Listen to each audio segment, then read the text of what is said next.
I'm Sasha Kelly, and welcome to The Dive, the podcast that asks whoever said that business news needs to be all business. Look, we're not breaking new news for you today. We're talking about the tight rental market. Anyone who's out there on realestate.com knows it's slim pickings right now. And we also know that we as Australians, we're just obsessed with a property story. It's been hard to avoid the resounding chorus of news reports about this housing crisis. Sydney's rental market has gone from bad to worse, with prices continuing to soar. Rental crisis is hitting family after family. It's getting so bad in some areas that local families are being forced to move into caravan parks and campgrounds. In fact, we did an episode about this very topic at the beginning of the year and forecast this very situation, that it was going to get a lot worse before there was any sense of relief. But lately there's been headlines linking to another suspected cause of the rental crisis, attributing the record number of immigrants now entering the country. And whenever we have a macroeconomic question here at Equity Mates, we turn to our resident economist, Thomas, who's one half of Comedian versus Economist. It's Wednesday, the 19th of April, and today I want to know, what impact will these forecast immigration numbers have on our already strained housing supply? Thomas, you have a special focus on property economics and you've always got an opinion, so I'm really excited to dig into this one with you today.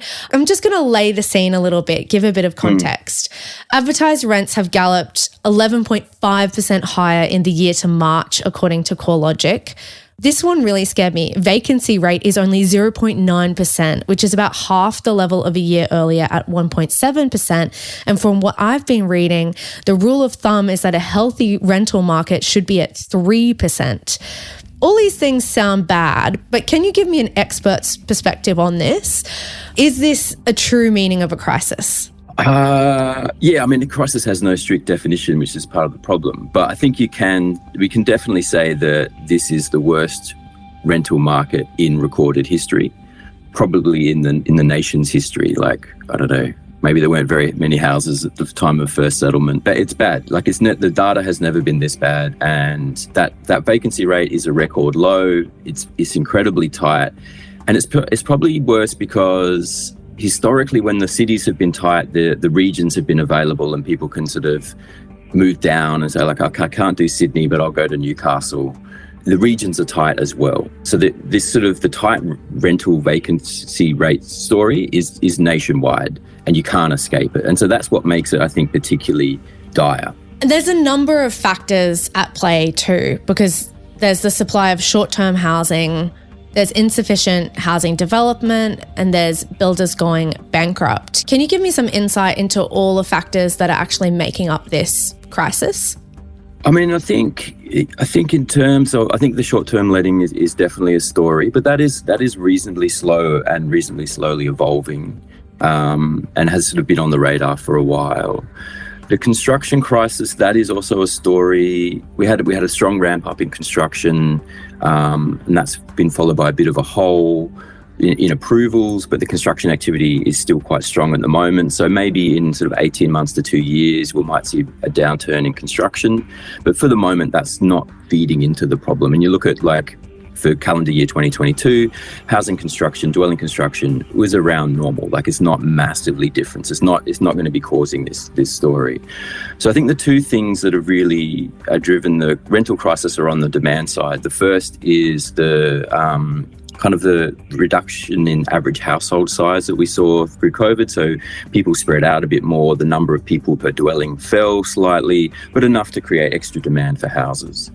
And then the second factor is strong immigration. That immigration since, had the borders locked down during COVID and then has bounced back very strongly. Yeah, the AFR reported that Treasury forecasts an influx of 650,000 migrants between this financial year and next. What is the usual kind of standard for immigration numbers, and why are we seeing these record highs? In both very interesting questions. Sort of the political narrative is about a catch-up, that we needed to catch up for all the lost migrants that we had through COVID. There's sort of what that means is a bit, I don't fully understand, but that's the sort of the narrative that's being pushed. And then what is normal is really, there's no real way to do that other than to look at historical averages.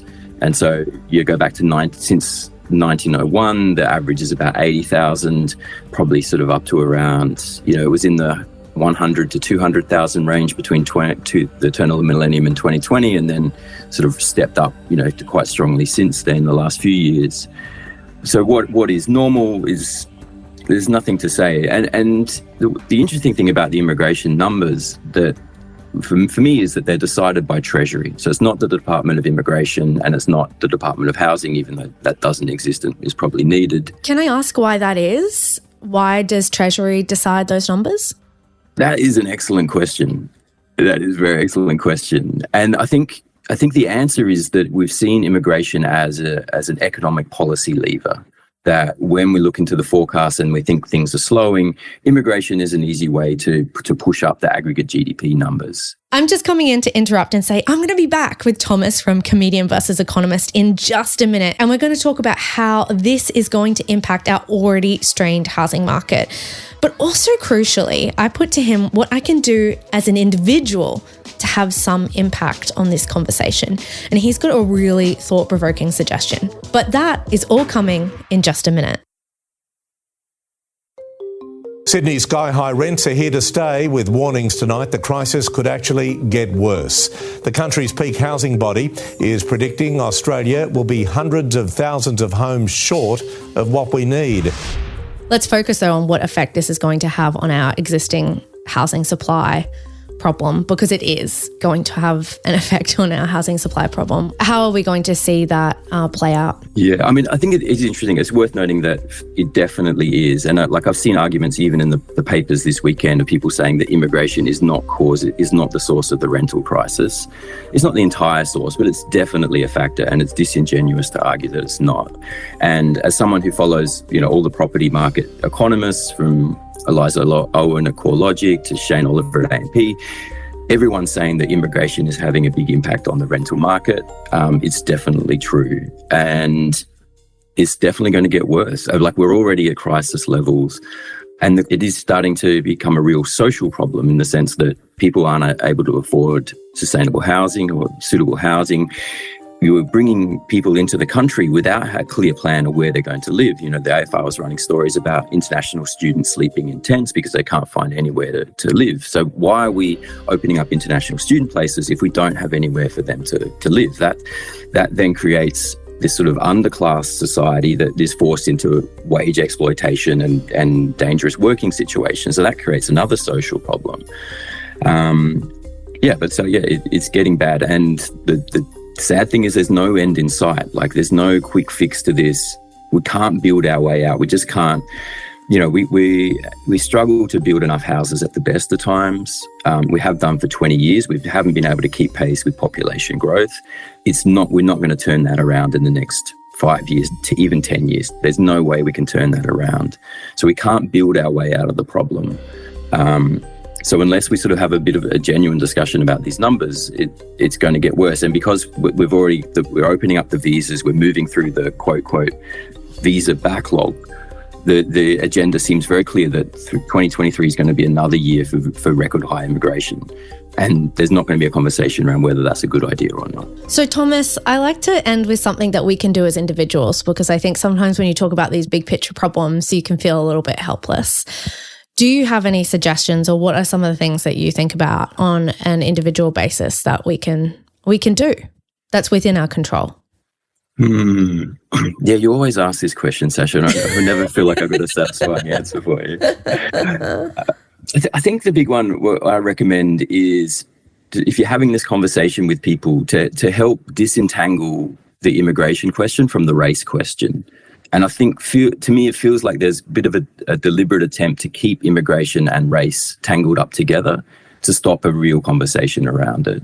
And I think there's a reasonable question about what's the rate of growth. We like immigration, we're pro-immigration, but what's the right number? What is that number? What's good? Let's have a conversation around the number. It's not a no. It's not that we don't like immigration. It's like, what's a number that's going to work?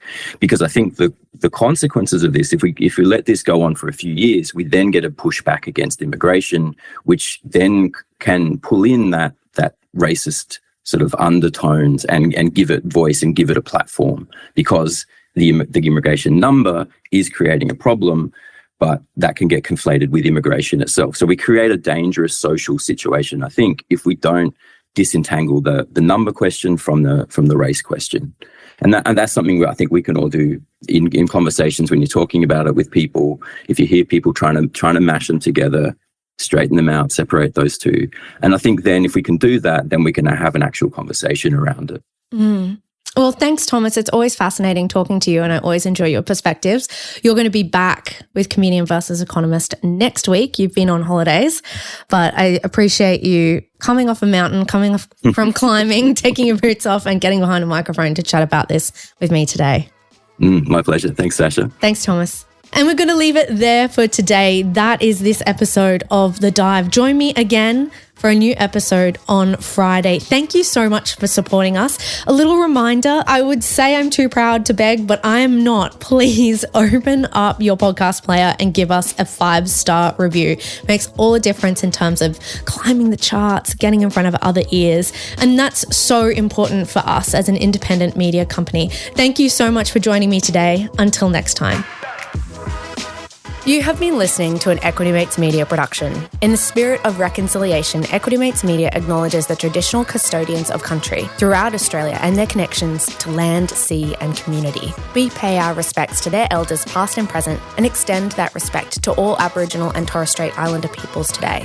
This podcast is intended for education and entertainment purposes. Any advice is general advice only and has not taken into account your personal financial circumstances, needs, or objectives. Before acting on general advice, you should consider if it is relevant to your needs and read the relevant product disclosure statement. And if you're unsure, please speak to a financial professional. The hosts of this podcast and their guests may have positions in the companies mentioned. Equity Mates Media operates under an Australian Financial Services Licence 540697.